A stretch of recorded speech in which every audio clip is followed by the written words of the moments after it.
and greetings from the Presidential Palace in Beirut. I have just arrived in Lebanon at the start of a week-long, little bit than a week-long, tour of the region. I'll be going to Syria tomorrow, followed by Turkey, and then hopefully Jordan.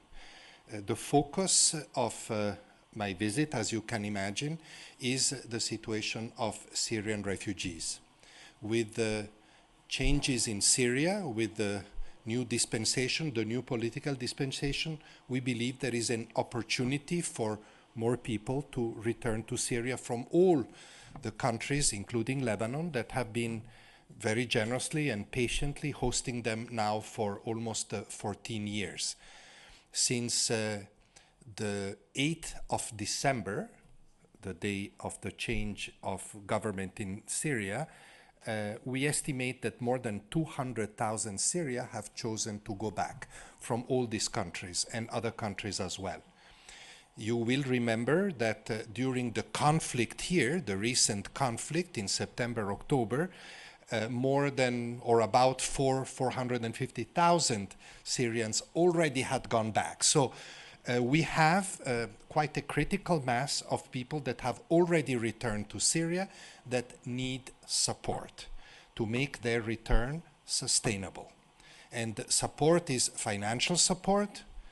We will provide, we are already providing financial support for those returning, but it is also recovery in the areas to which they go back. Because the risk is that, of course, people go back, there is so much destruction and hardship and deprivation in Syria that they will move again, including trying to go again to neighboring countries. So mine is a very strong appeal here, which I discussed with President Aoun, besides, of course, congratulating him for being appointed as president, being elected as president very recently, is, let's work together with the donor partners to ensure that substantive assistance goes into Syria in order to stabilize the return and make it possible for more people to return. There's still hundreds of thousands here in Jordan, in Turkey, and in other countries. So we had a very positive meeting with President Aoun. Of course, he has big priorities now, the political process,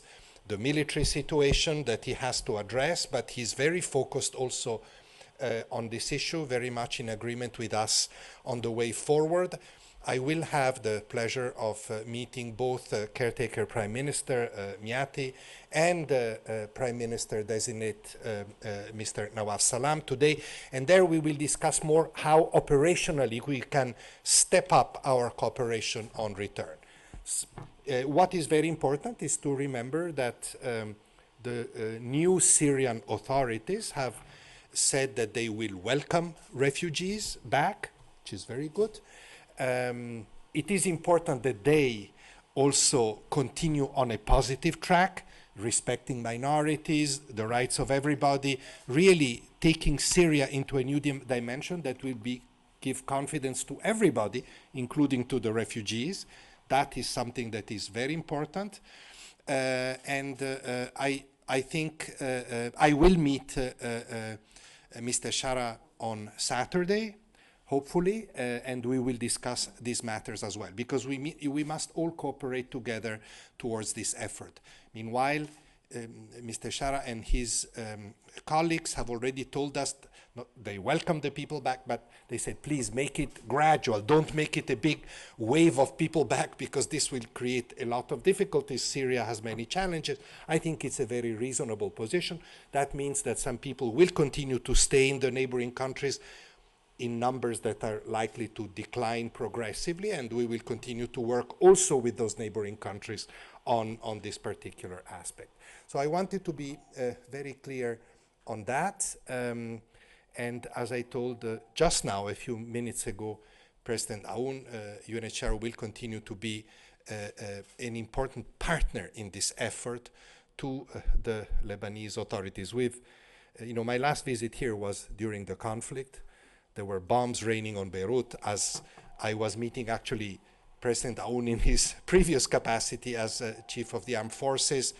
And at that time, we really deployed every possible effort to help the Lebanese people, especially the displaced people. We are still available to help those that remain displaced. Hopefully that situation will get progressively resolved, but we stand ready to help with that as well.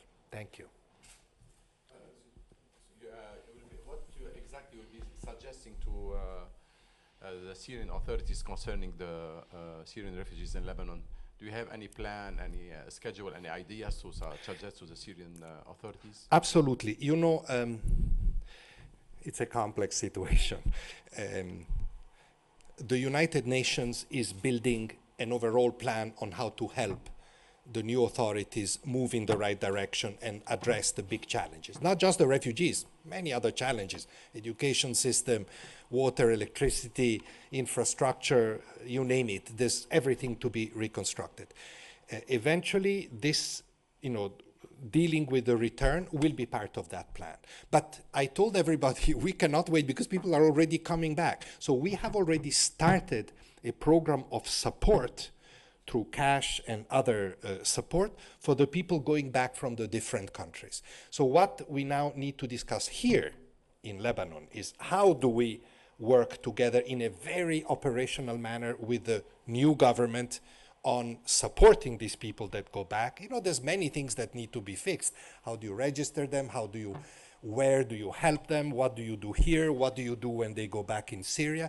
And then in Syria, they also need to be part of this plan. We need to decide what are the priorities. Is it housing? Is it legal issues? Many of them, have property issues and so forth. But the good thing is that in Syria, we have actually quite a lot of experience in all these areas and capacity. We just need to step it up. This is where we need the third party of this deal. It's the host countries like Lebanon, it's the country of origin, Syria, and it is also the donor partners that have to support. So we're all in together in trying to address one of the, up to 6 months ago, this seemed an intractable issue. Now it's not an intractable issue, so we really have an opportunity. The Syrian refugee problem is a serious problem, but what about the Palestinian refugees? The Palestinian refugees, as you know, I'm sure, better than me, are under the umbrella of UNRWA. Now, UNRWA is facing big challenges, but that's the situation. And you're absolutely right. But you also know better than me that a solution for the Palestinian refugees can only happen when there is a political solution of the Israeli-Palestinian conflict. This is why, although UNHCR is not involved in that, but of course we're following. When the ceasefire was declared, which is good, gives these poor people in Gaza some breathing space, we said, but this now must lead to a viable and just peaceful agreement so that you don't need a ceasefire again in a year's time. And that is the goal, I hope. That's what needs to be done after the ceasefire.